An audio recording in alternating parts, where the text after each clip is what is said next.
I have, still admitting people.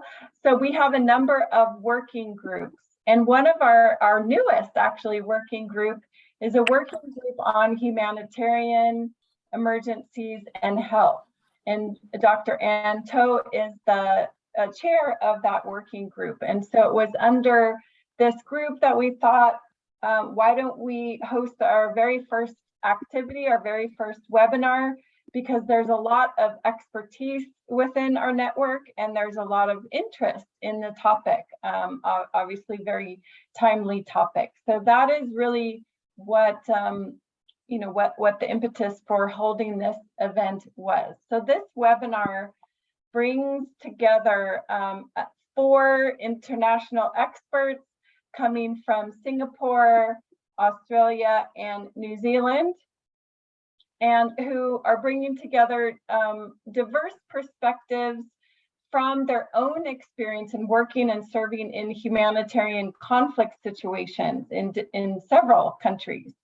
And so we're hoping to explore the global dialogue in terms of how to better respond to these humanitarian conflict situations, but also working more on the prevention side and the kind of aftermath in terms of rights. So our panelists today, we have 4 speakers, as I mentioned. We're going to have 2 speakers, and then we'll have a little break for Q&A. So if you have questions, please feel free to type them into the chat. I'll go ahead and enable transcription there. So go ahead and put any questions in the chat, and then we'll have our next 2 speakers and then more time for questions. So I would like now to introduce, without further ado, our first speaker, who is Dr. Ann To from the National University of Singapore. Dr. To works as a home hospice physician, delivering family-centered whole person care to children with life-threatening and life-limiting illnesses.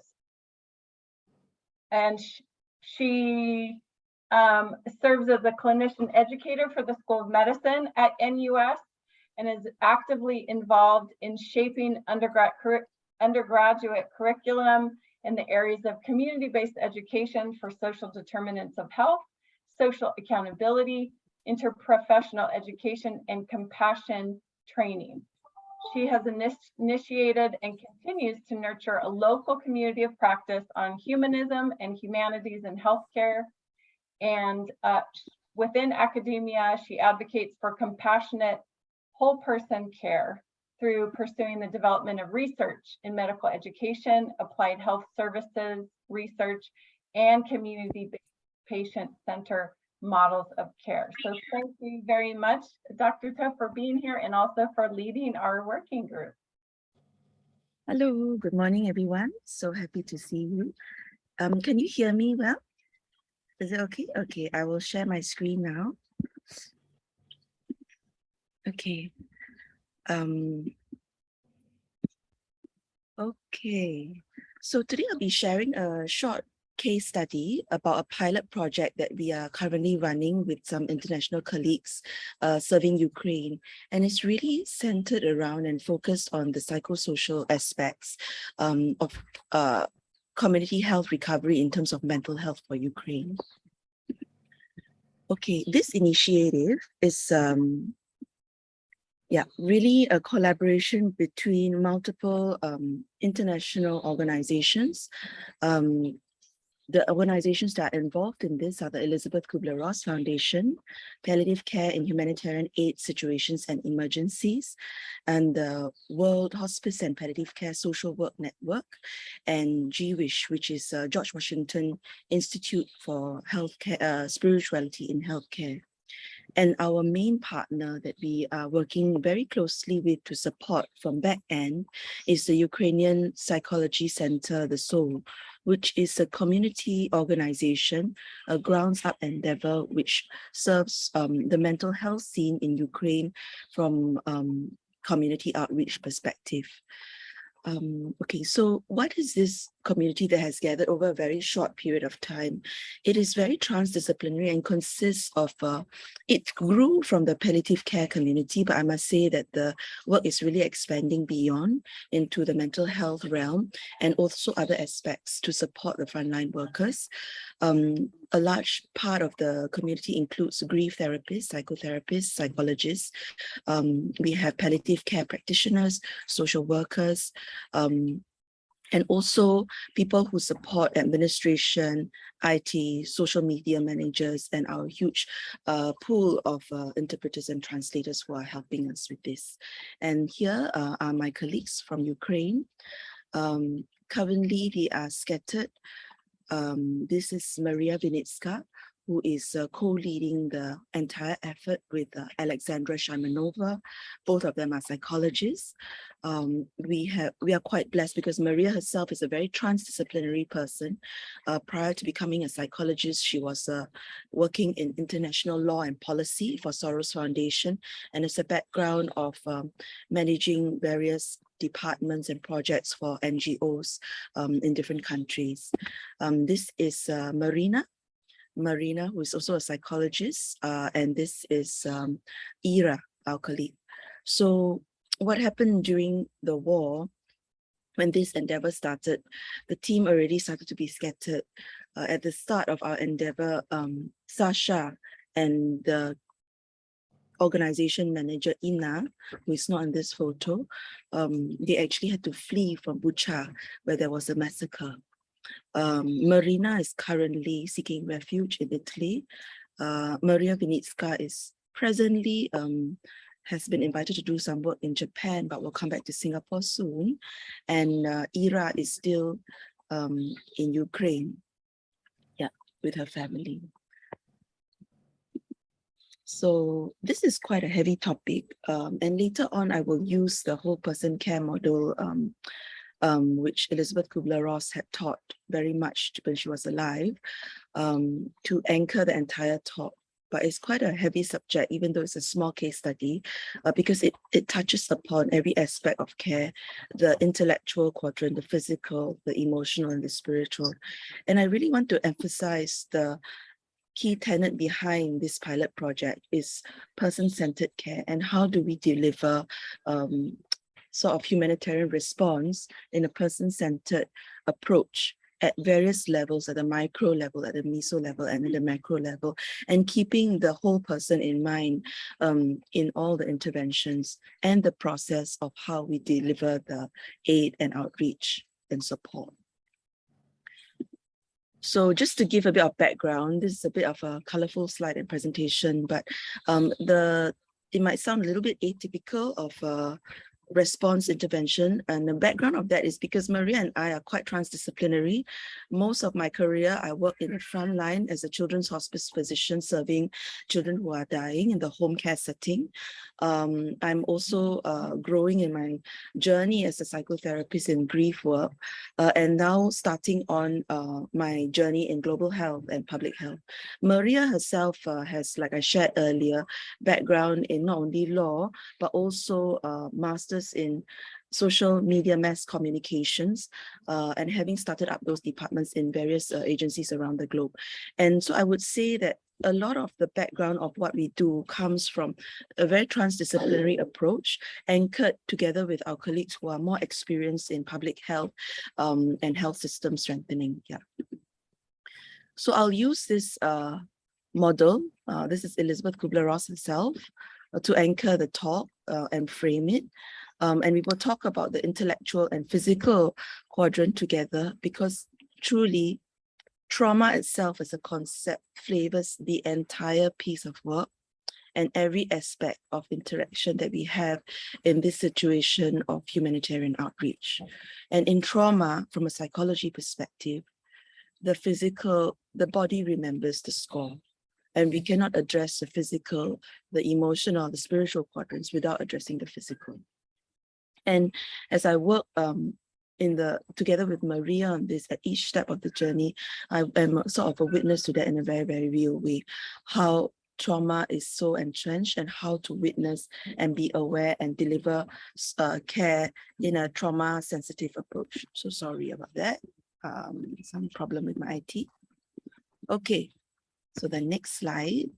Okay, so this is a timeline that we had worked on. We had several meetings at the start, and probably as I share this, I will also share the pitfalls and the mistakes that we made, and the weaknesses and what we had learned on the journey. So we started in April with a call from Joan Marston, who is the chair of Palliative Care Humanitarian Emergencies organization globally, who sounded out a call to all of us globally in the palliative care community, that our colleagues in Ukraine need help, and can we come alongside them in a manner that is sustainable, effective, and that will not only be once off, but journey with them for the next 3 to 5 years. And so with that call, she had linked us up with Maria Vinitska, who is chairing this global response. And at the very, very beginning in April, we had several meetings of the organizations coming together. So we had people zooming in from countries all around the globe, from India, from Singapore, from the Netherlands, from Switzerland, from UK, from America. And our colleagues from Latin America also offered help, from South Africa as well. So what I realized, and this is a very real take home for me, was that we wanted to serve alongside our colleagues in Ukraine, to let the Ukrainians lead us. And we anchored back on global health ethics, that we want to have cultural humility and be very respectful of culture, and be very sensitive to that. So we used a partnership approach, a shared approach, whereby we wanted... Che doi la cominciava aí dentro. Oh, okay. Where we wanted our Ukrainian colleagues to really have a voice at the table and really let their needs and their experience lead us. However, I also saw that in April, when we were conducting these large meetings for setting up and knitting the collaboration, on a psychological level, it was very stressful for my colleagues who are in the front line in Ukraine. And at the point of time, Maria was zooming in from Kyiv. Her entire apartment block was empty, except for herself and another family. And at the point of time, she really wanted to continue to stay in Kyiv, because for her, it was symbolic of a solidarity with her people, serving her people from the frontline grounds up situation. But similarly, in that situation, there was 15 air raid sirens a day. And sometimes she had to zoom in for meetings late because she had to go to the bomb shelter and run up from there. And so what I realized is that our skills as a physician, a person who serves at the front line, other human beings, the relational skills are very crucial, because there were times in the meeting that Maria was very shaken from having to come up from the bomb shelter. And when there were a lot of discussions going on the cognitive level, people offering help from UK, from US, funders asking, how can donation come through? How about the finances? How do we link up with Red Cross? To be also very sensitive that whether are those meetings trauma sensitive or not. How are our colleagues at the front line there now? And some of the colleagues who zoom in were also zooming in from frontline, but they were aid workers. And likewise, whether they were physicians or psychologists who were at the grounds up situation, they were also very shaken and in a very traumatized situation. So that taught me that meetings held to do work in this situation need to really have a very sensitive, trauma-sensitive approach, and the same skills that we use that I draw from as a counselor or as a doctor also apply even in a situation of a working group meeting to anchor my colleagues. So after a while, we got feedback from our colleagues at the front line who said, firstly, the entire cultural diversity of the whole world sitting there in front of them was very intimidating and very frightening. And they wanted and were very grateful for help. But could the meetings be smaller? Could the meetings be designed in a way to maybe be more gentler in terms of what we expect in terms of meeting outcomes and in terms of what we want to achieve cognitively to pace and to match with them. Practical needs were very real. because they were a team at the front line who wanted to continue to deliver 24/7 counseling care to community, continue their community outreach from social media platforms, in group settings, community education settings, but the laptop was destroyed in the massacre, and there was no funding. But they saved that they have food to eat. Some of them fled with their children, and were the children safe, and could they immerse into, you know, even a safe zone? So that was all very real. And so as a global community, we had to very quickly figure out how do we come alongside to support, not in the way that we want to, that we understand back in our context, but the way they need it, and the way, and a lot of us were new to humanitarian conflict situations. So we were also learning from listening to them, how do we come alongside and support? So at one point, we actually told them, you know, why don't you outsource your entire IT system? A lot of their work was carrying on you know, IT, because the team was scattered. I would say through telehealth and through IT platforms. So we said, why not you outsource that to us? We had to figure out the time zone problems, but we could be your back-end secretarial support to ensure that your work can continue going. Some of us could help with, you know, IT support, and how do we actually get a laptop to you? So very practical things. Alongside all of that, oh, sorry, is it the time is up?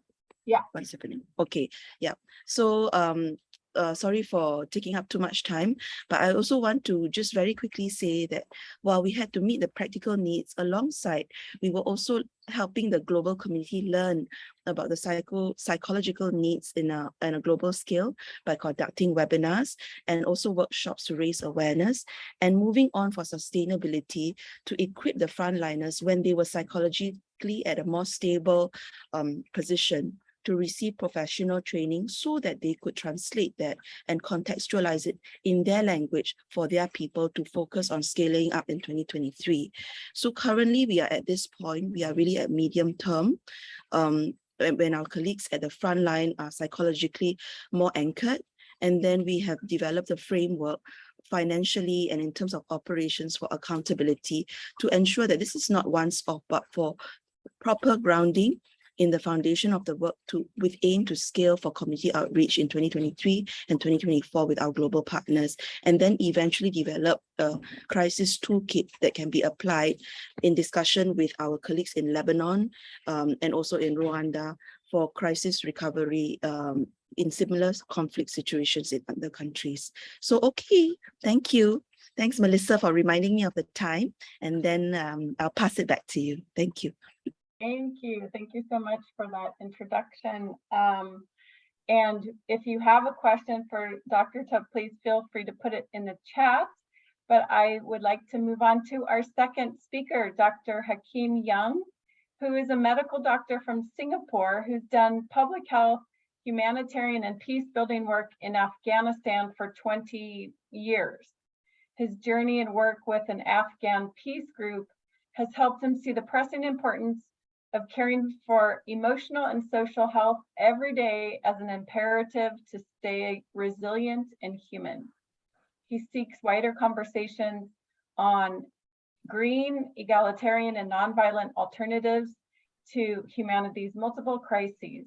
He is a 2012 recipient of the International Pfeiffer Peace Prize and the 2017 recipient of the Singapore Medical Association Merit Award for contributions in social service to communities. So thank you, Dr. Young, for being here.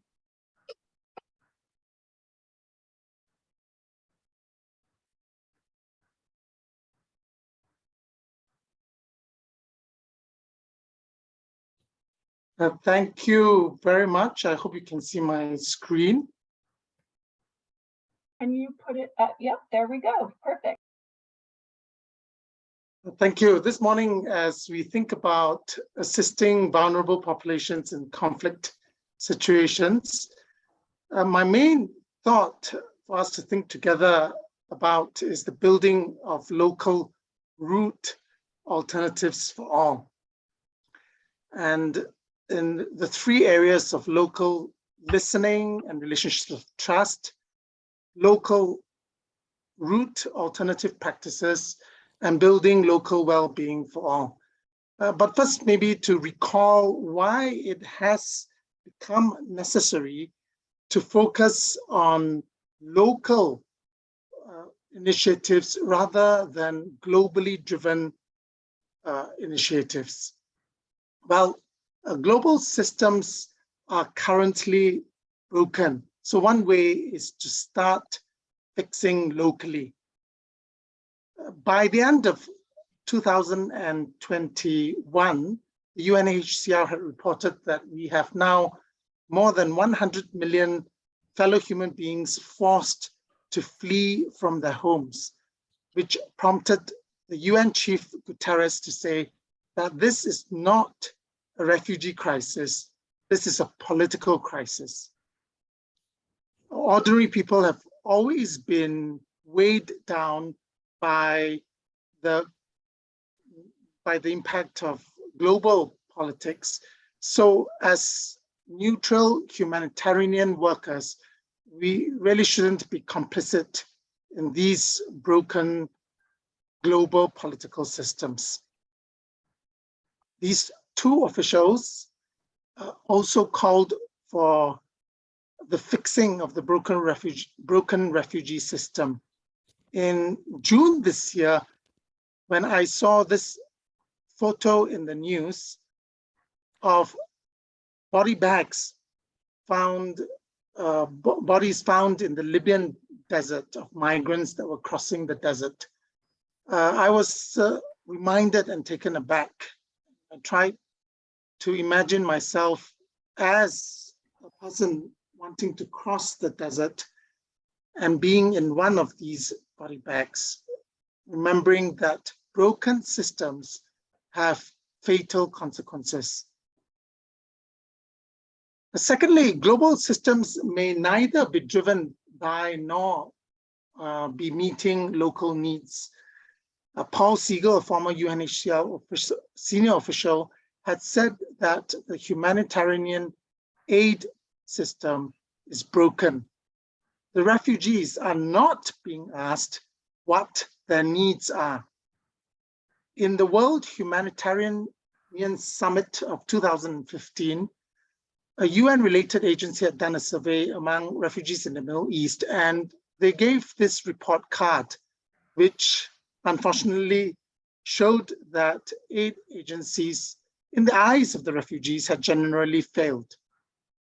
The refugees had reported that the aid agencies had failed to be neutral and impartial, failed to consider their opinions, failed to meet priority needs, to treat people with dignity and respect, to help people prepare for future crises, and to make refugees feel safe and protected from violence. So it doesn't look like a very promising report card of what we are trying to do. Mark Lowcock, a former UN Under-Secretary General, had said that one of the biggest failings of the humanitarian system is that agencies give people in need what international donors think is best, rather than giving people what they themselves say they most need. An example, a common example, are donated items, which are subsequently discarded because they are not what the refugees themselves or the recipients themselves need. So to illustrate the building of local alternatives for all, I'd like to tell the story of Dansa. Dansa is an Afghan volunteer in an Afghan peace group that I worked with for over 13 years in Afghanistan, in two provinces, in the central province of Bamiyan and in the capital, Kabul. I call him Dancer, a pseudonym, because boy, could he dance. When he joined the peace group, he was just a street kid selling wares of cigarettes, pens, and nail clippers in the streets of Bamiyan province. But his world opened up when we began to connect through Skype with internationals around the world. Such was the need to be heard and to be listened to that some internationals and I began to organize this into a regular program on a monthly basis called the Global Days of Listening. Dancer and I and other youth in Kabul had come together as a multi-ethnic peace community to build local relationships of trust. This is a very pressing and urgent need in war zones. You can imagine that we needed to build that trust among the different ethnic groups in the community, person by person, meal by meal. And whenever there was an event or an incident happening in Kabul or across Afghanistan along ethnic lines, we would have to rebuild the broken trust all over again. But there was really no choice for us but to build that trust and to listen to one another so that we could understand each other's needs and understand the needs among the local community. Well, till today, I'm still in touch with Dancer, who is seeking refuge in Pakistan, and as well as Price, another Afghan volunteer, whom I so happen to be visiting right now, and he's seeking refuge in a third country. I'll get him for just a quick moment to share with you what he thinks are the needs of refugees. Yes, Price. Hello. Oh. این هام هستم از افغانستان. چند مدتی در رضاکاران بیت شاگرد کار میکردم و چند مدتی است که در هندوستان باعث مهاجر زندگی میکنم. سه چیزی که بیشتر مهاجران به اون نیاز دارن: غذا، مسکن و آرامش است از نظر من. Thank you.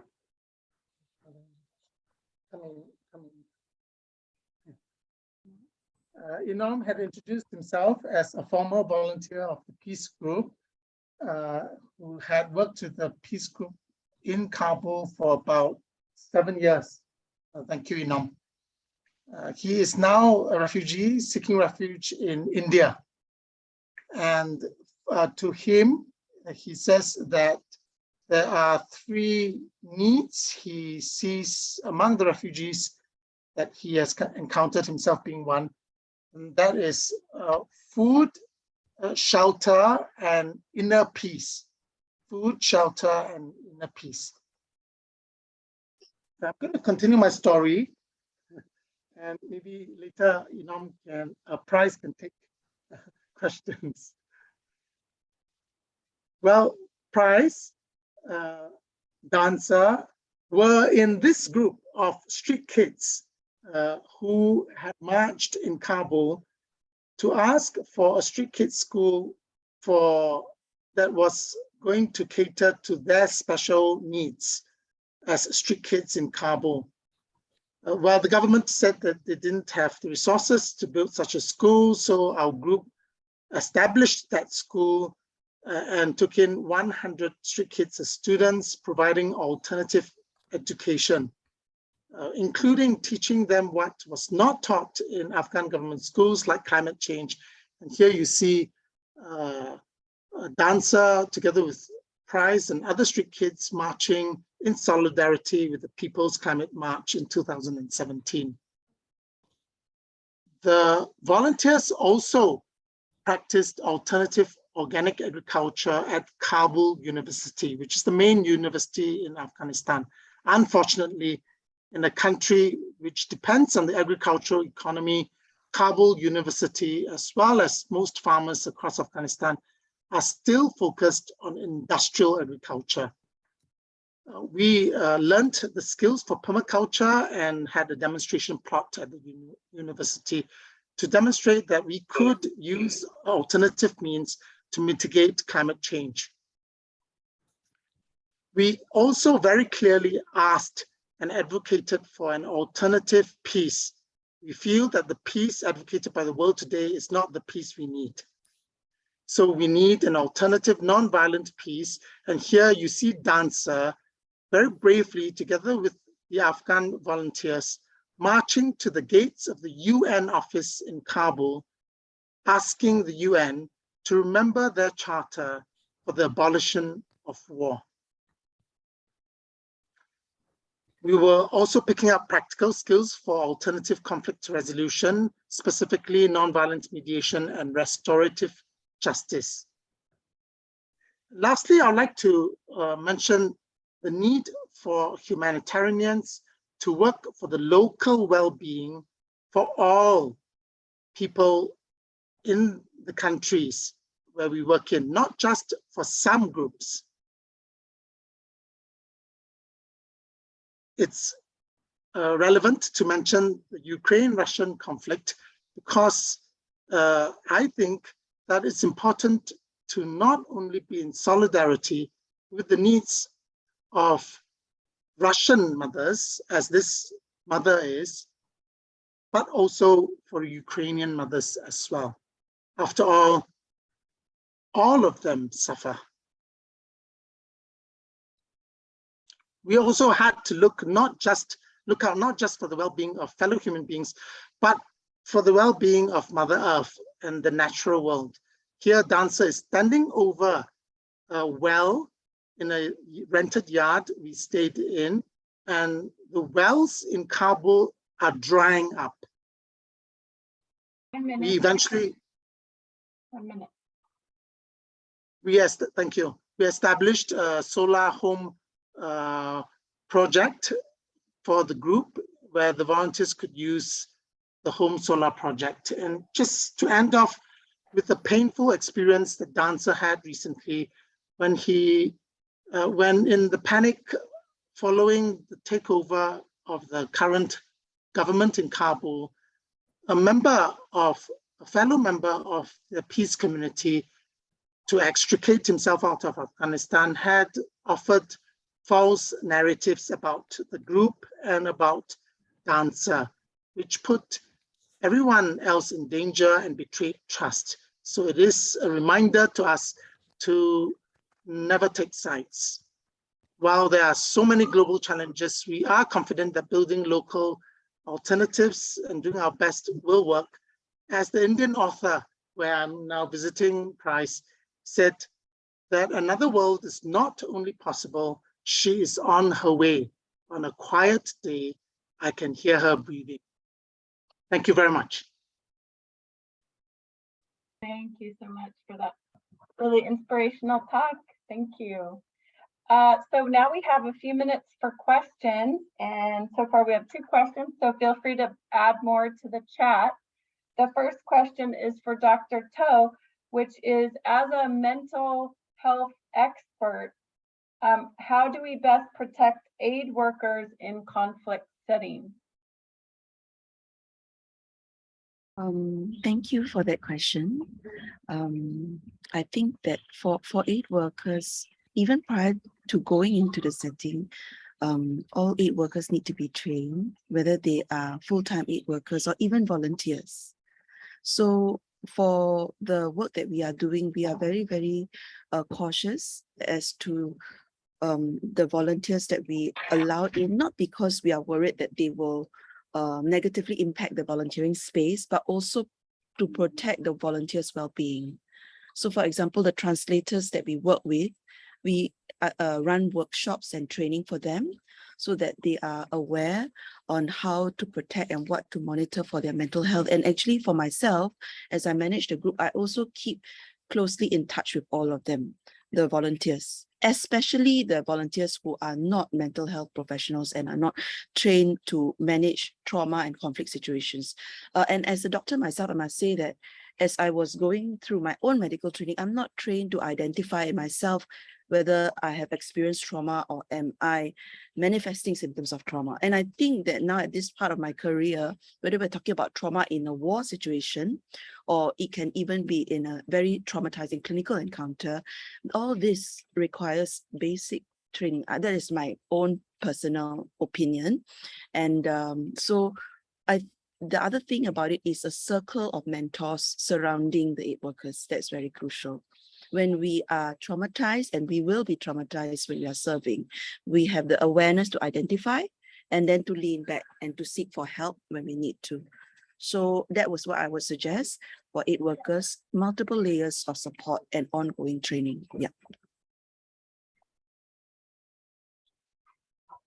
The next question is for Dr. Young. How realistic is it to expect neutral humanitarians to truly be neutral? I feel like regardless of the level of effort, it's really difficult to escape red tape at the bureaucratic level, so people end up being complicit in some regard anyway.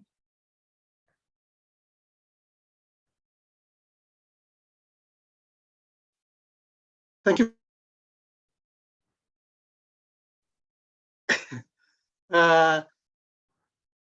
Yeah, I know it is very complex and difficult to do the work on the front lines and still be neutral, especially when you're dealing with bureaucracy.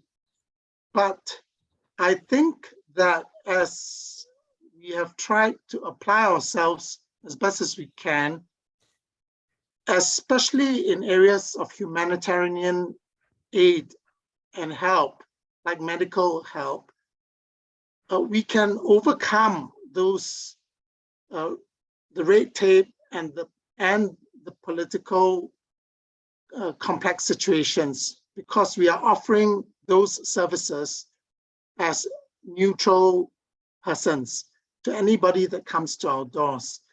And I've learned a lot from other healthcare workers in this area and humanitarian workers, and feel that it is important. And I'd just like to emphasize this answer, maybe by calling on the wisdom of Price, an Afghan, to ask him if it has been important for Afghans to trust people who are neutral in the complex political situation in Afghanistan. Just that one short question. Because in Sawalinas ke ayo muhimas ke doktoran و دیگر نفرای خیریه به طرف باشه طرف یک حزب نباشه در افغانستان. مهم است یعنی در نظر شما؟ بله. چرا؟ تونموی باعث میشه که بیشتر افراد یا همون کسایی که کمک دریافت میکنن به اعتماد شوند. Imam had answered in short that if the workers are not neutral, he feels that the people who are receiving the help, Afghans who are receiving the help, will lose their trust. They will begin to doubt who is this help coming from and for what purpose. Thank you. Our next question is, maybe both of you could weigh in. How should humanitarian workers or organizations cope with media narratives with political bias? Should they speak up?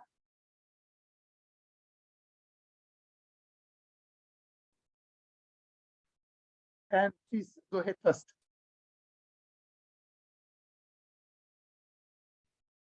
Okay, how should they speak up? I must say that this is a very tricky question and I have no easy answer for it. But as somebody who is doing this work, I am personally very, very cautious as to what I put on my own media and what I add to the wider conversation, whether in the public sphere. And I think that that is very important. Like what we were saying earlier on, actually the process of helping, related to the first question that I responded to, is also a very human one. And it's easy to get sort of swept up in arguments. But I think that as a worker myself, it is crucial for me to remain a neutral stance. And in order to do that, I need to anchor on my own well-being and my own sort of techniques. And whatever I do or say, it has to be intentional and carefully discerning and thought through. That is my own personal take. But maybe Hakeem has more to add to this. Yeah, thank you. Yeah, thank you, Anne, for referring to caution. And I'm sure that most of us would be careful because it's respectful as we speak up to respect all parties involved. However, I would answer very briefly to say, yes, we should always speak up.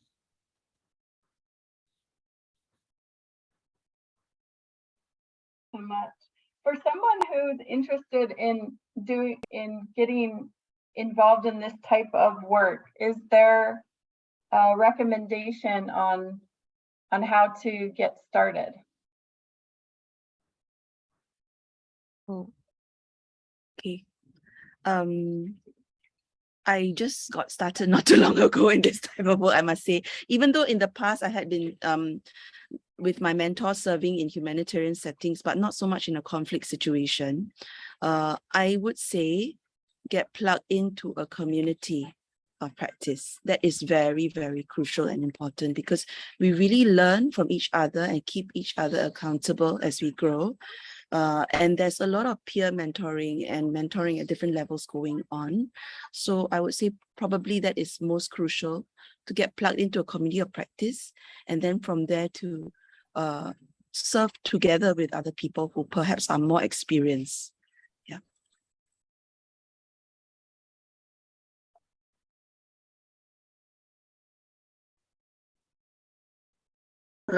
Hi, I don't think there is a simple answer to how to get started.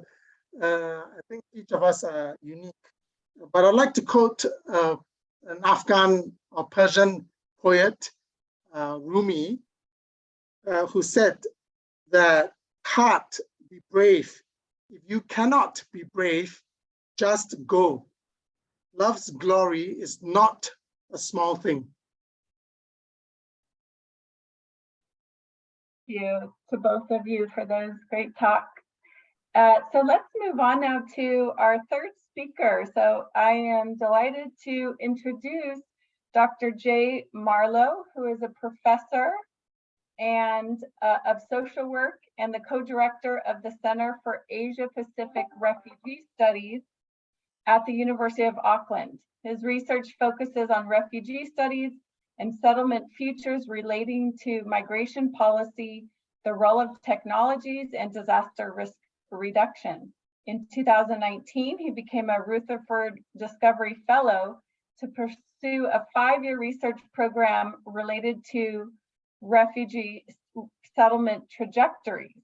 As a social worker and former visiting fellow with the Refugee Studies Center at Oxford University, he's worked with refugee communities as a practitioner and researcher, and his most recent book is titled Belonging and Transnational Refugee Settlement. Thank you so much, Dr. Marlow, for being here. Tēnā koutou, tēnā tātou katoa. Hello, my name is J Marlow, and greetings from the University of Auckland in New Zealand. I'm just confirming that you can see my presentation in the background. Yep. So what I'm wanting to do is provide a little bit of a high-level summary of several research projects that I've been involved in that relate to the ways in which people from refugee backgrounds use social media to practice transnational lives and what this means for humanitarian crises, disaster risk reduction. And I've used a range of different studies from longitudinal digital ethnographies to some national social media surveys and also doing social media diaries to sort of capture the ways in which people are able to effectively bridge those distances between here and there. So just to provide some context, and Hakeem already presented some even more updated statistics on this, but the latest UNHCR World Report suggested just under 90 million forcibly displaced people. That's over 100 million, well over 100 million with the Ukrainian crisis. And just sort of really illustrating the scale of how this has increased from even just 10 years ago, and how the numbers of forced migrants are now at unprecedented levels. And if we even look at those people newly displaced, it almost translates to 20 people a minute. So 1,800 people over the course of this seminar displaced from their friends, their families, their communities, largely because of who they are or what they believe. And so alongside that backdrop of displacement, we've also got new unprecedented opportunities for connection. And so this is a report from the UNHCR entitled Connecting Refugees, where the green and blue and red dots represent some of the main sites of displacement in the world. And the green and blue dots show where there's areas of 2G and 3G connectivity, meaning that now people forcibly displaced can be connected in ways that wasn't previously possible, though this is obviously uneven. And the report sort of focuses on these ideas of the ways in which digital communication is becoming increasingly affordable, usable, and available. But again, that this still remains an uneven landscape. And these are trends that continue to accelerate. Which really then brings us to this idea of dislocation in an age of connection. And so most of my research, which has been conducted in Australia and New Zealand, in many ways, the people that I'm speaking to are that 1%, the 1%, less than 1% of the world's forced migrants, world's refugees that have opportunities to resettle in places like the United States, Canada, the UK, Australia, New Zealand, and how they might stay connected to that 99% in other parts of the world. And the ways in which various social media applications might provide what's been referred to as various intimacies that provide various forms of video, audio, text-based communication that might be synchronous and asynchronous. And to think about the ways in which that might intersect with humanitarian crises. But before I really kind of go into that, actually, I think in one way, we have to think about the ways in which these tools relate to the everyday, because the everyday powerfully relates to the extraordinary, to those extraordinary crises that we might be more focused on. And I just want to show this one social media diary of a woman from Rwanda, where when she first came to New Zealand, she used to rely on one fax message that might come a year that would provide an update about her family, to fast forward to 2021, and now she said she wakes up to 200 WhatsApp messages on her phone when she wakes up in the morning. And what you can see here is that the ways in which she's connecting to her networks in Kenya and Belgium and also in the Netherlands to support others, but also for her to receive support that effectively kind of bridges those gaps between here and there in quite powerful ways. And so this relates to everyday life, but it also relates to political life. And increasingly, we're seeing all sorts of examples of the ways in which people can practice transnational political lives, can influence what's happening beyond borders through various social media applications, which might be WhatsApp, Telegram, Skype, TikTok. The list just goes on. And just as an example of that, and I think this was 2019, Salah Allah, who was a woman who's protesting decades of oppressive rule in Sudan by Omar Bashir. And this picture in the top right-hand of the screen was taken, and within it was amazing that within an hour of that picture being taken and broadcast on social media, all sorts of various social media memes were presented about this woman, which became almost the face of this resistance to this oppression. And we can see the various ways in which in other crises that these images have been used through social media to convey messages, to rally support, to try to influence public opinion or governments at speeds and scale that wasn't once wasn't possible. But other examples of this in research that I have done is that a Kurdish woman in New Zealand who would Skype her family, who are the Peshmerga, who are getting ready to storm Mosul when they're ready to trying to retake it from IS, and they were contacting her in New Zealand for support before they were to go back to the front line, to a man in South Sudan who manages a WhatsApp group of more than 500 people trying to reduce ethnic tensions from New Zealand in South Sudan. And he referred to himself as an internet global warrior, to trying to provide evidence of chemical weapons attacks that were happening in Syria, to trying to find missing persons, to even raising awareness in countries that so for some of these participants, they said that they wouldn't even speak to me unless I wouldn't even reveal the country they were from, which relates to this extraterritorial authoritarian aggressions that I'll come back to. And even stuff like people providing advice on how to manage safe passage into Europe during the so-called Syrian refugee crisis that was going into Europe and those sorts of things. But within this, there was obviously very real dangers about this, that by engaging on these platforms, that this might mean that, around safety and security and surveillance, that they could not only put themselves at risk, but also their friends and families through these communications and devices. But despite that, and I've published papers on some of this, which I'm happy to provide later, was just the centrality of this connection of having these tools to actually for people's well-being.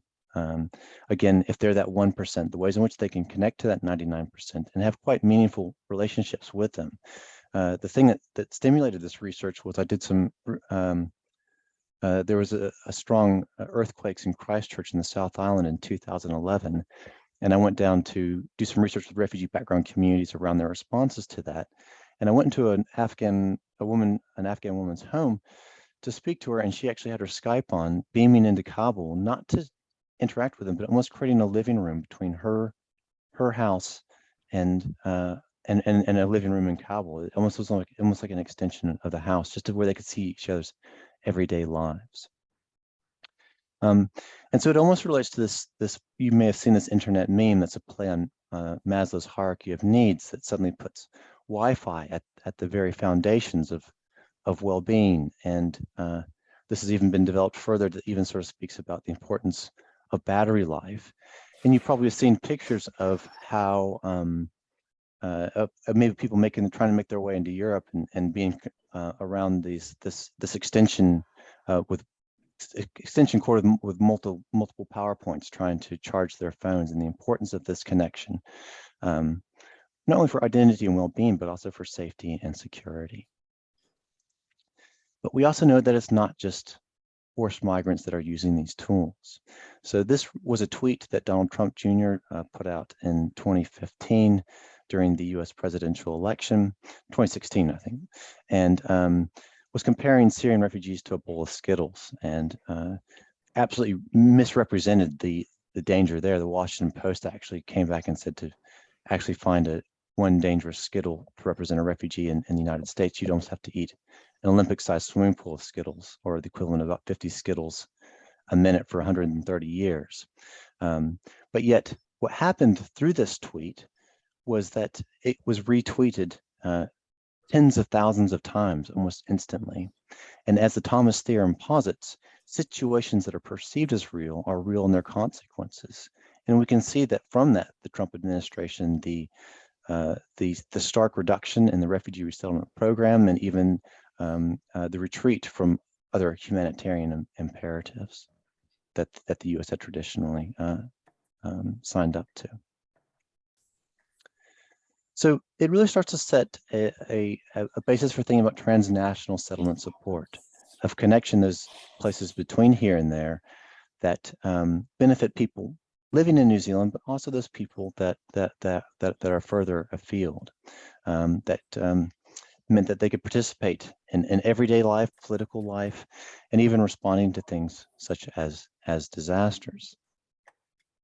And just to kind of give just some examples, I mean, there's things like Ushahidi, which is like a social media platform where people can provide real-time information about what's happening, whether it could be a disaster or a conflict zone where you might be able to get gas or access to certain resources if there's power or there are hospitals around, to other types of apps that might sort of be able to connect family members, even transnationally, to social media campaigns that try to raise awareness. The Double the Quota campaign in the bottom left-hand corner was a social media campaign that effectively doubled the number of refugees that New Zealand takes on an annual basis. And I can speak to other examples if that's where people are interested. But also want to sort of really emphasize that this isn't a presentation of digital optimism. that alongside the potentials of connecting people, bridging those distances between here and there can be huge cautions around the reliability of that information, around digital inequality, and that the landscape of access can mean that for some people, that as people engage on these platforms, it might even represent another form of exclusion. And so to think about the ways in which social media might sit alongside humanitarian responses, but also recognizing its limitations. Obvious issues around privacy and confidentiality, the ways in which some platforms might leave digital traces, who might be able to listen on these things, but also around the homogenization of information. If you were to look at my Facebook page, the friends that I have are friends because they have shared values. And so my Facebook feed is curated in a certain way that presents a certain echo chamber that represents a certain reality. And it means that sometimes we can be ships passing in the night. And Hakeem was talking about, looking at different sides, but sometimes social media doesn't present the other side. It's just your side, and it can even break down those opportunities for communication. I've already mentioned surveillance, but also this digital omnipresence that these things that, particularly for transnational interactions, people might even have a hard time sleeping because their phones are going at all hours of the night and that sort of thing. And then obviously just the dark side of social media. And I would imagine that you all would have different examples in your where you're from, but in New Zealand, we've had several even terrorist attacks that have been inspired through social media. So just kind of as I start to wrap up, I mean, thinking about social media and social futures in the humanitarian space is, the ways of connecting people within and beyond borders, of connecting family, of even finding innovative ways to do clinical work when being face-to-face maybe isn't possible. The ways in which this might relate to disasters, to education, to employment and the flows of resources, to ensuring health, and language acquisition, and even in translation. When the Haiti earthquakes happened, it was the Haitian diaspora that was working with all these international NGOs that was translating information so that those INGOs could operate on site. And to think about, might these be things that promote well-being? But then also think about the reservations, obviously, around confidentiality, surveillance, as Glacius refers to as the extraterritorial authoritarian aggressions and the ways in which the state can even influence people beyond its borders in quite significant ways. Digital inequality, of the implications of upskilling people across various platforms, and might these things possibly limit well-being and integration? And so to finally sort of think about sort of transnationalism and humanitarian responses, to sort of really think about what this might mean for policy, for practice, for research, and importantly, yep, I'll get there in 30 seconds, and a responsive ethics to all of that. So very happy to take questions. As Melissa said, this is my latest book that talks about some of this stuff, and there's my contact details below. Thank you. Thank you. Wonderful. I'm looking forward to hearing some questions more about the ethics. Okay, and finally, we have our fourth speaker tonight is Dr. Anthony Zwi, who grew up and was educated in South Africa. He obtained his medical degree as well as diplomas in occupational health and in tropical medicine and hygiene, and a PhD from the University of, you're going to have to help me with that, with Witwatersrand. Witwatersrand. Okay. Rand, which is like a hill. Okay. But that's the big university in Johannesburg. Thank you. In Johannesburg, South Africa. So he also worked in South Africa with progressive anti-apartheid health organizations, then studied in the UK and got a degree in epidemiology from the London School of Hygiene and Tropical Medicine, and became a public health physician in the UK and subsequently in the Australian system. So he now was migrated to Australia in 2001 and was appointed as the first head of the School of Public Health and Community Medicine at the University of New South Wales in Sydney, Australia, a position he held for several years. And now he's currently Professor of Global Health and Development at UNSW, where he continues to teach global development. He has extensive international experience and is published widely in relation to interpersonal, collective, and gender-based violence, global health and health systems, development policy and practice, and their interfaces with equity, social justice, and human rights. Thank you so much for being here with us tonight or this morning. Thank you. Thank you very much for inviting me. And it's a pleasure to follow the three really excellent speakers and presentations.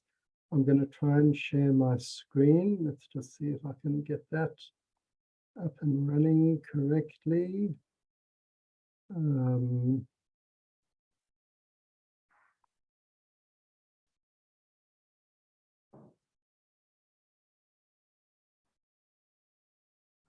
Is that okay?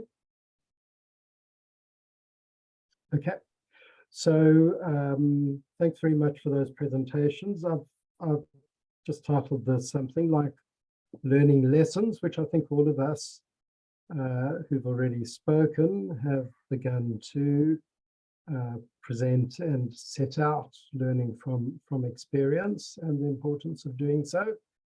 I do want to start off with an acknowledgement, which is now current Australian practice, actually, and in many other places, to acknowledge the Indigenous people of the lands on which we work and live. And I acknowledge the Bejigal people of the Eora Nation. Our campus is on their land, and in the process of colonization and invasion 2 centuries ago, the First Nations people of this continent were ravaged by disease, by violence, and systematic racism and repression, and indeed forms of genocide. The impact of that violence continues to be felt today in terms of marginalization, poverty, and ill health. And I think it's important for all of us to acknowledge, wherever we are, perhaps, the original settlements and developments that took place and how that has often done harm. And also acknowledge the custodianship, protection of the land, and promotion of its longer-term sustainability that continues and has been present for tens of thousands of years, literally. So in Australia, it's has been proven that human settlement by the Aboriginal First Nations people has been present for 60 to 80,000 years, so well in advance of some of the destruction we're currently doing. Just trying to move slides. I think we all are aware and know well that conflict, disasters, and destruction are widespread, whether we're talking about violent political conflict, as is the focus today, but also economic disasters, extreme weather events as a result of climate change and related issues. And disasters and conflict typically occur where underlying vulnerabilities are present, something that we ought to address, thinking about prevention and anticipating much earlier on what can be done to avoid these. I'm going to draw on 3 pieces of work. Some of that goes back some time, but I think that they're general reflections and impressions that I believe we can still draw upon. 3 pieces of work with which I've been particularly involved, amongst others. One was developing something called the Health and Peace Building Filter, which looked at the value of health and health interventions in conflict-affected settings, was done in 3 different countries. We developed a tool which was undertaken in Timor-Leste, Sri Lanka, and the Solomon Islands. A second piece of work was really a special issue of the Asia Pacific Journal of Public Health, which looked at responding to disasters. And I've referenced the editorial that was associated with that. And the third relates to long-standing interest in post-conflict situations and responding to violent political conflict, and how and in what ways should we respond. So I'll seek to just draw on and integrate some of the ideas that were raised in those different publications and previous bits of work. I think we also have to acknowledge, and I think Hakeem made that point clearly, and both Anne and Jay referenced this, that conflict is driven by politics and economics, and by an inequitable world, there's often long-standing histories of colonization, invasion. One of the countries that I'll draw on to illustrate some of these issues is Timor-Leste, which was occupied, colonized, originally by the Portuguese and then occupied by Indonesia, which really repressed the political aspirations of the local people who wanted independence, and instead became occupied by Indonesia for a substantial period. When there was sufficient international pressure to put to the people of Timor-Leste a referendum on independence, they voted for independence under the UN auspices. But as a result of that vote in favor of independence, the country was pretty much trashed by Indonesian militia and military forces, destroyed really the country very substantially. Something like 80 to 90% of public buildings, clinics, schools, government offices were destroyed at that time. Vast displacement of people.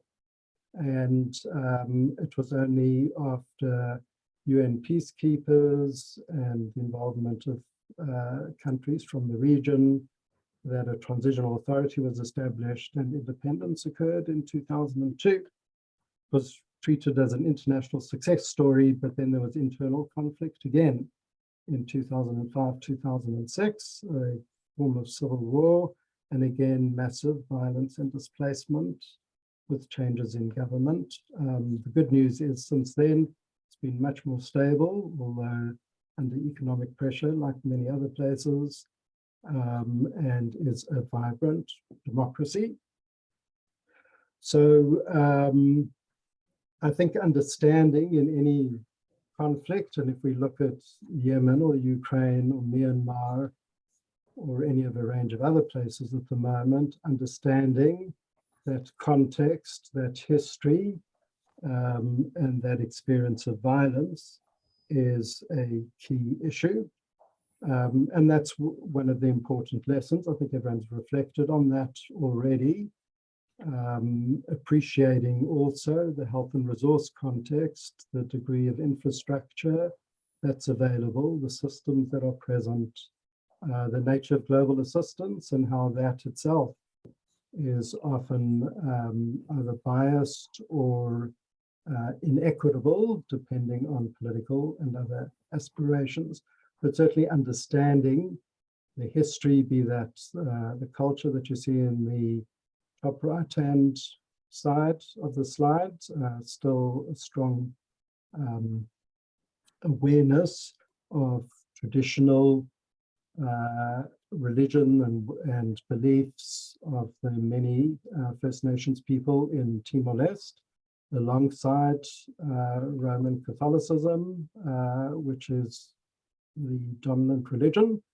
And on the left-hand slide, just understanding what that history is in terms of health terms, very high levels of infant mortality, maternal mortality, etc.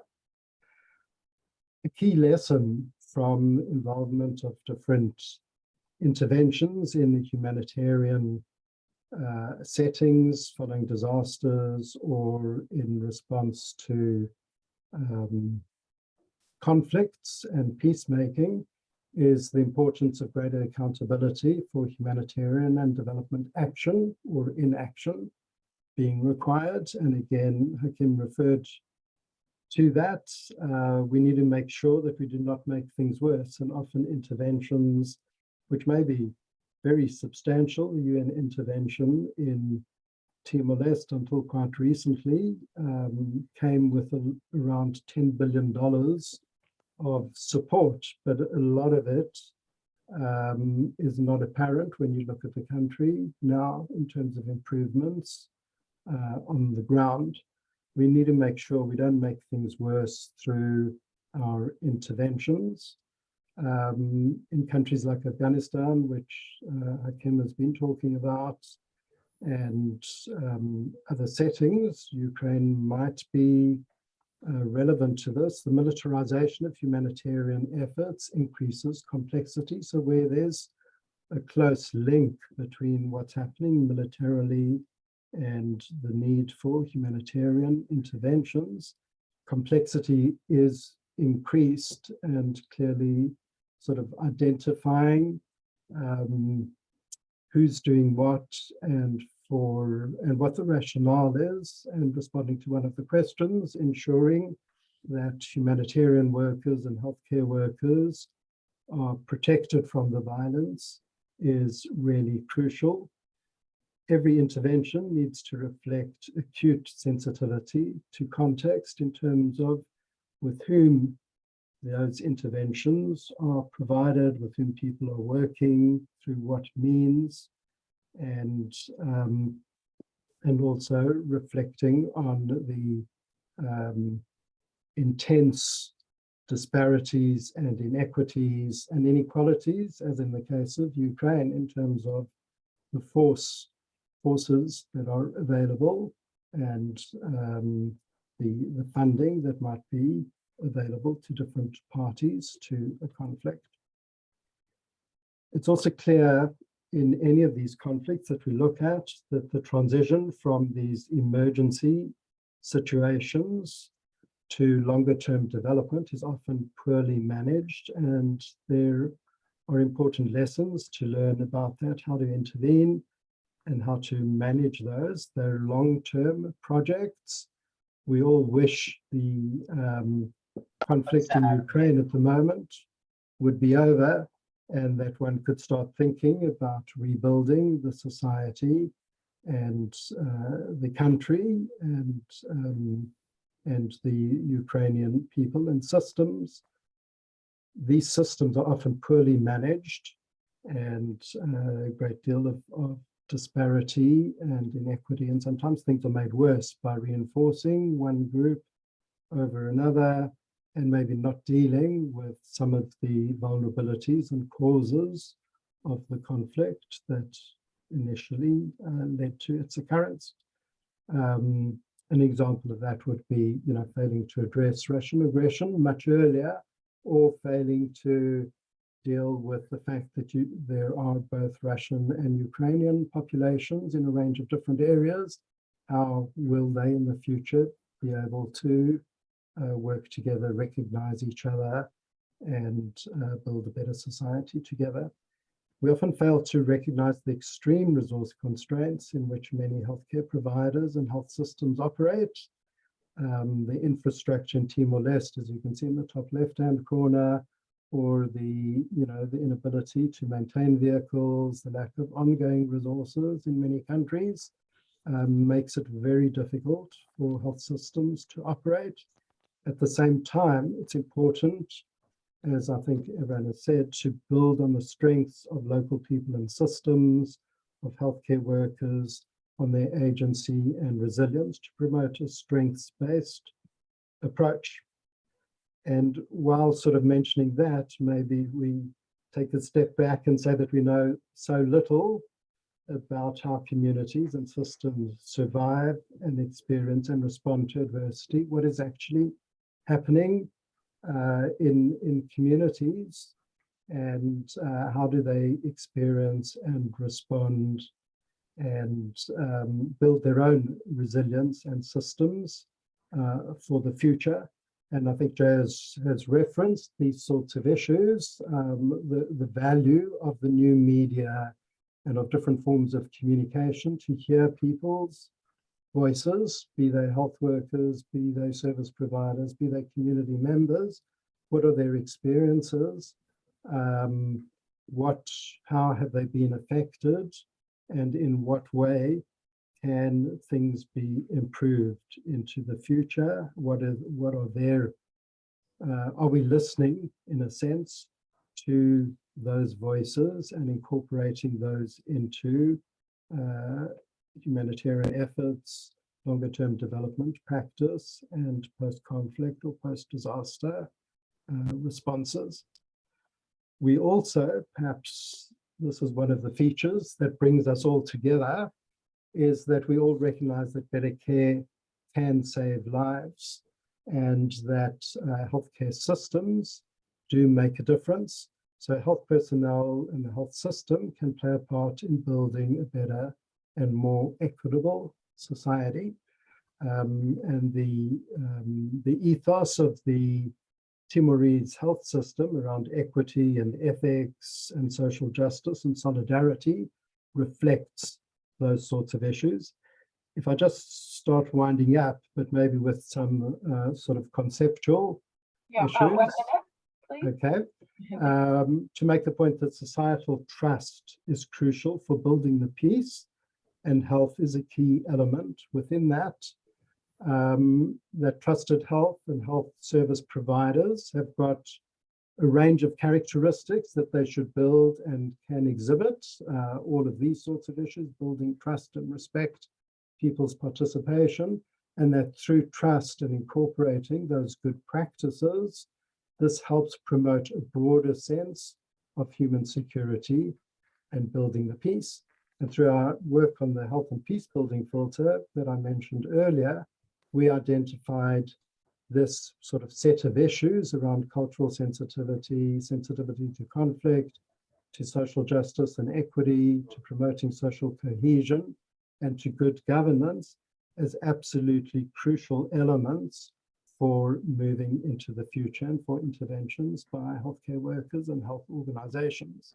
And this last slide really just emphasizes the importance of health, of communities working together, and in the artwork that you see on the right, the importance of healing those schisms and tears and ruptures in society. And that artwork demonstrates the importance of culture as well. You see the sort of cultural textiles known as tais in Timor-Leste, which are being rewoven together. So thank you for listening to me. I'll stop sharing and hope that I've added some sort of general sort of big picture issues to our discussion. Thank you. Yes, thank you so much. Really interesting to hear. I guess when we think we're doing good, actually, no, we're messing things up. So question first for Dr. Marlow. How are the timelines for relocations handled? Are there any refugees that have expedited timelines due to unique circumstances? I mean, I think that's a big question. It's going to vary country to country. Certainly in New Zealand, I mean, there is a general refugee resettlement program, for instance, so that on an annual basis, government officials go out and interview people nominated by the UNHCR, who are then selected for refugee resettlement.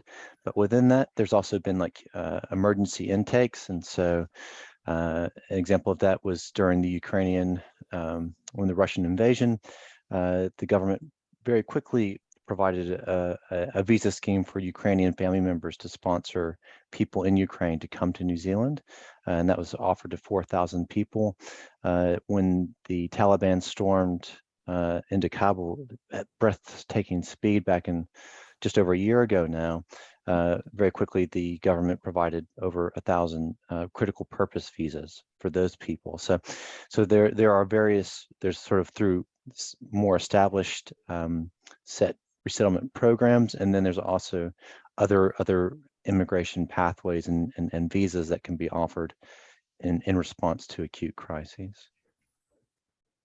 Maybe just to add something from Australia, which has been pretty poor, certainly under our last government, but I think there is recognition of the urgency and importance of providing additional visas, sometimes for special purposes. Jay referred to particular countries facing crises.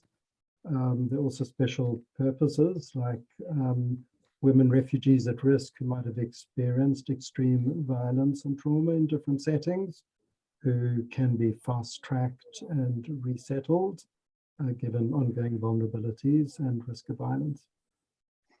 If I can also just jump in on there, because I think that there's some powerful politics that enters all of this. And so if we look at the Ukrainian response, that was open to just family members. For the Afghan response, it was a fewer number of people, and it was really for people that had already aided New Zealand in some way, shape, or form. There were some exceptions to that for like human rights defenders, but it begs the question, like if we think about the crisis in the Tigray region in Ethiopia, why is it that there's a similar population of Ethiopians in New Zealand as there are Ukrainians? Why is it that the New Zealand government didn't offer that opportunity to Ethiopians or to Rohingya or other groups? And so I think it also raises some very uncomfortable questions around racism and colonization and particular histories that actually sort of shape who's deserving of protection and who's less so. I think in Australia, sort of social media, following the sort of opening of doors to Ukrainians, drew a lot of attention to the mismatch and biases in relation to refugees amongst people of color and from different countries like Burma, Myanmar at the moment, and Afghanistan. Thank you. The next question is there an example of a conflict setting in which aid agencies actually got it right?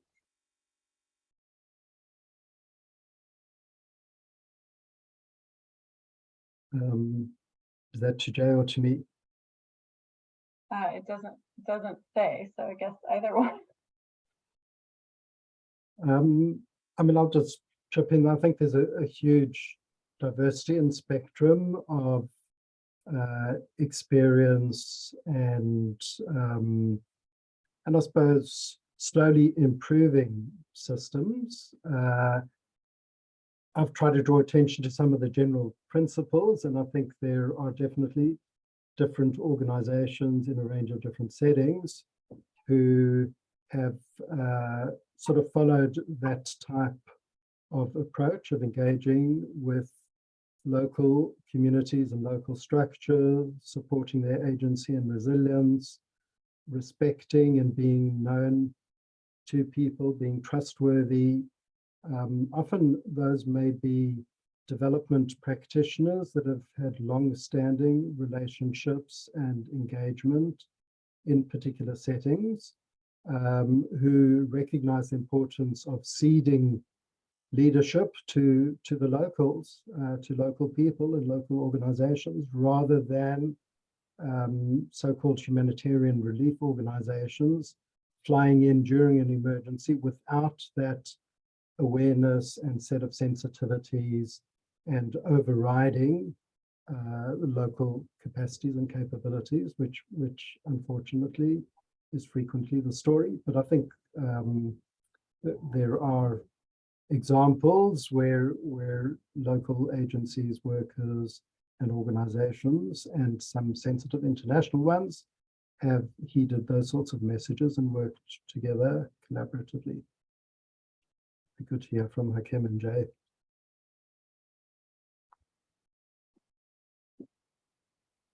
I think there's a related question, which is, are there a couple of related questions? Are there potential ways to effectively address the challenges militarization of humanitarian responses bring in order to draw on the resources and capabilities that they offer, or is it better to reduce militarization of humanitarian responses as much as possible? I mean, I would just, sorry, Jay, I don't know whether, again, you wish to comment, and maybe I'll keep quiet on the next one. But I think, again, these are so sort of context dependent. In Ukraine at the moment, clearly the sort of the military conflict is the dominant conflict, in the sense that it's really going to determine major outcomes. But in the slipstream of that are humanitarian and system responses, which keep going on and need to play an important part in both securing the present and the future. I think the danger lies where humanitarian efforts get totally subsumed under the auspices of the military and don't have their own identity and own degree of independence. But obviously that's going to vary depending on the security situation. In some settings in Afghanistan, for example, health-related interventions or other types of so-called development activity were conducted under the auspices and through the sort of military presence of occupying forces or coalition forces, if one wills, but they were seen as part of that military operation and winning hearts and minds. And I think that's the issue to try and avoid and steer clear of, and establish some separate identity for those humanitarian, relief, and civil society related activities. Great, thank you. And we just, last question, about 30 seconds. Dr. Marlow, have you found some social media and communication tools that are more secure or reliable? Yes, I mean, and this is going to be highly context dependent. So there's even this idea of platform sociality, that people might be on a certain social media platform because that's where their other friends are. And so, for instance, when I've worked with Afghan communities, oftentimes it's been through Viber, and other groups it might be WhatsApp, other groups it might be through Skype. And there's even sort of more ethnic specific platforms like Kakao Talk, which is a Korean platform, versus Weibo or WeChat, which would be Chinese platforms. And all these different platforms have different levels of security and potential surveillance that are associated with them. And that's why I kind of concluded at the end about an ethics and practice, and that actually it's about understanding these tools, because we can't just sort of assume that the social media tools that we use are necessarily going to be readily understood or embraced by maybe other groups that we might be working with. And there's even examples of people that chose to use less secure platforms because they're using secure platforms to find out who the spies were on the other platforms, and they're feeding misinformation to them through those platforms. So it's a crazy sort of cat and mouse game in some respects, and these applications are constantly updating their privacy policies and that sort of thing, and people just scroll down to the bottom and just accept because it's just endless screes of text. And so I think it represents sort of like a bit of an unknown frontier in terms of what this means for both practice and research as we start to engage in these spaces. Thank you so much. I wish we had more time. We need at least another 10 hours to talk about these things, but I would like to once again thank all four of our speakers for taking the time to share your expertise with us. And also, I would like to thank everyone who attended. So I hope that you'll have a wonderful evening or day, and that we'll see you at another APRU Global Health event. Thank you.